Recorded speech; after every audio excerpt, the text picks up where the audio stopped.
William Boyd, London Book Fair Author of the Day. Welcome to the London Book Fair podcast. Thank you. Now, you were one of the Granta Best of Young British Novelists way back when in 1983. Amos Barnes, Rushdie McEwen, Swift, Ishiguro, Rose Tremaine, Pat Barker, not many women. A great accolade, but was it also a bit of a burden? Well, I think that's right. The thing was, we didn't realise at the time, this was the first of these promotions, finding a generation of writers, and I didn't know many of them at all, just by reputation. So I was living in Oxford at the time, so I came up for the famous photograph, and I don't think any of us realised particularly that we'd still be around 30 years later. I mean, quite a few of the others have made lots of headlines. You've mostly kept out of them. Is that okay as far as you're concerned? Well, I think, it's... I don't think writers want to be in the headlines, actually. I think it's an accident. Obviously, Sal Mann couldn't help it. No. But some writers are just, seem fascinating material for certain newspapers, whereas others are deeply boring. And the writer's life is kind of dull, actually. You've won and been shortlisted for lots of awards. Do they still matter in our digital age? I think they do, because they get people talking about books, basically, and they become, a topic of conversation and debate and controversy. But I don't think you should take them too seriously. They're part of the sideshow of the literary life, and I don't denigrate them. But winning one or being shortlisted or not winning or not being shortlisted really shouldn't be that important to you as a writer. You've been shortlisted for the Booker, but you've never won it. Does it bother you every year whether you're on the shortlist or not? No, I've got a very phlegmatic, philosophical attitude to prizes. If you win one or you're shortlisted, then it's a very nice thing to happen. But I certainly don't agonise over it, and I, in fact, don't expect now to be on any shortlists anymore. I've had my moment, and there are newer, younger writers coming up, and I think that my day, as far as prizes go, is over. And it doesn't bother you, that's fine. Doesn't bother me in the slightest. You're cool about it, as they say. Yes, I'm quite cool about it. There's a lot of talk about the rise of self-publishing. You, of course, traditionally published, and I imagine you will remain happily traditionally published. But do you think self-publishing is a democratising trend, or do you just think it creates too much noise? Well, I don't think there's anything one can do about it. I mean, people, the self-publishing explosion is a sign of people's hunger, if you like, to see their writing in some form of print. It's like the explosion of literary festivals. I mean, you go to one a week, every week of the year, or several a week. What does that? I mean, it shows us a real curiosity, a real need that can be met.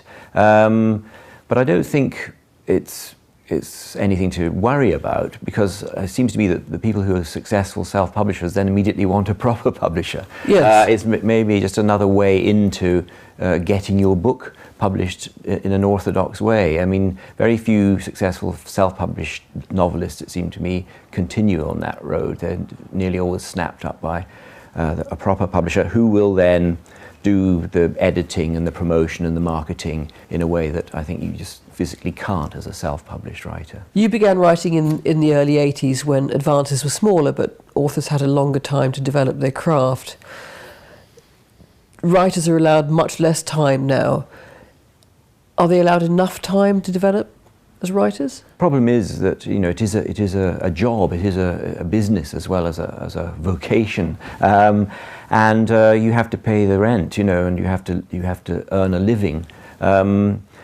And I must say I've been very fortunate, and I've never ever had a multi-book contract. I never sell my books before I've written them. So I have written for 30 years under these conditions of total freedom, but I recognise that's unusual, and it is tricky for a writer to be under pressure, and perhaps that's why I've deliberately avoided it, because I haven't wanted that pressure of we're looking forward to receiving the manuscript pressure. I can take 10 years to write a novel in theory if I wanted to, so it is a pressure to be avoided if possible, but I wouldn't deplore it, because I recognise the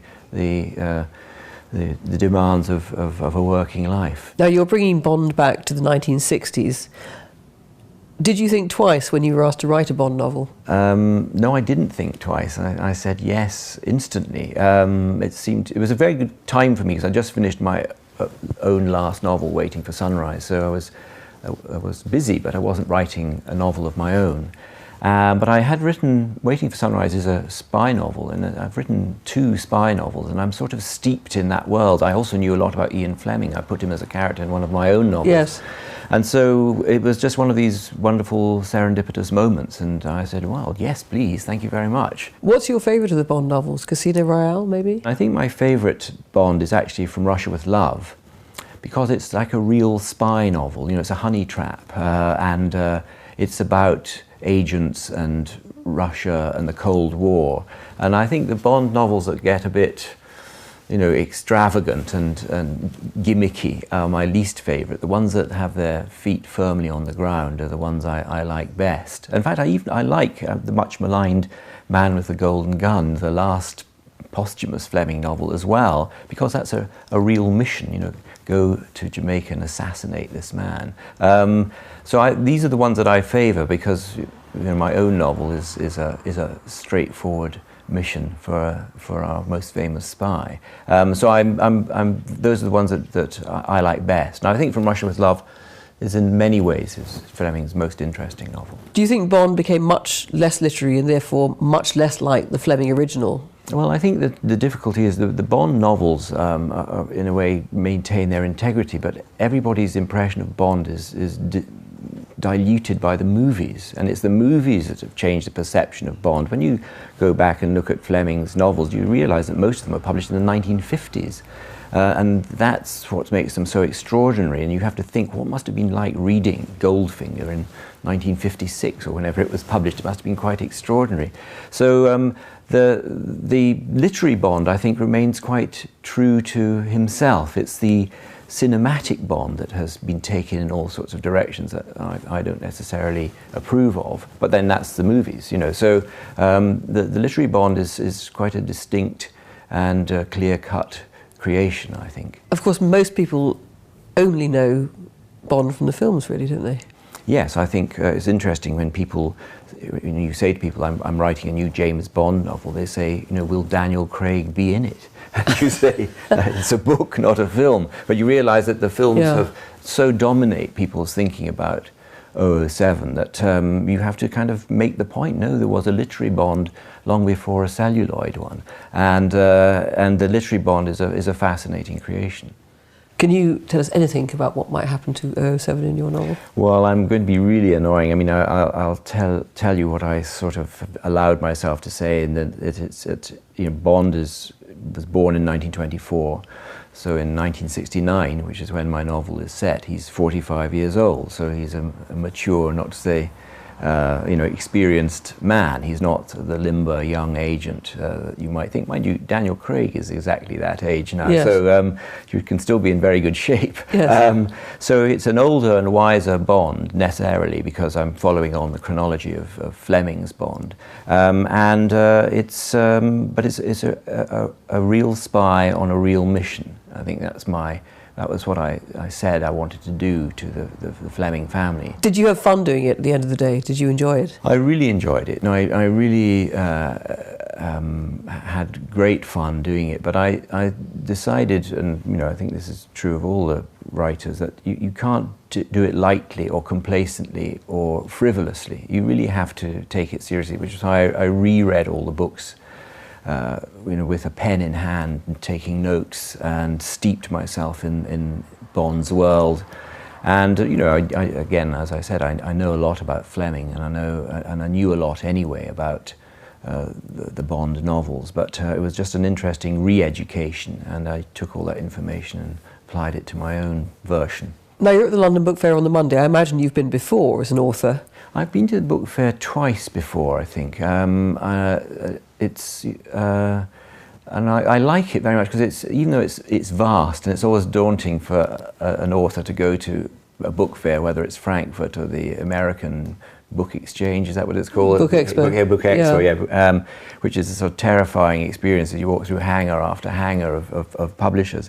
And something about the London Book Fair is quite author-friendly, I think. So I've enjoyed my 2 visits to it in the past, and I'm looking forward to going there again. Do you have any particular plans for your author day at the London Book Fair? I think plans are being made for me. I think I'm giving all I know at the moment, I'm giving a talk, and I think the title of the Bond novel is going to be revealed at that moment. And then I think there is a Bond party or Bond drinks party that evening. But At which martinis will be served? Or yes, or some powerful drink, that's for sure. But otherwise, I think it's mainly centred around this interview conversation that I'm giving at the Pen Cafe or wherever it is.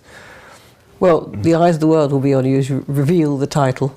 I know. I mean, it's funny. You idly, or not idly, but you enthusiastically say, "Yes, I'll write a Bond novel," and you realize shortly thereafter you're stepping into this global phenomenon that is James Bond and his image, and how it truly is global. You know, people are fascinated about it in Japan and Venezuela and Russia as much as they are in Aberdeen or St Ives. So it's quite an experience to suddenly be part of that for a short while. William Boyd, thank you very much indeed.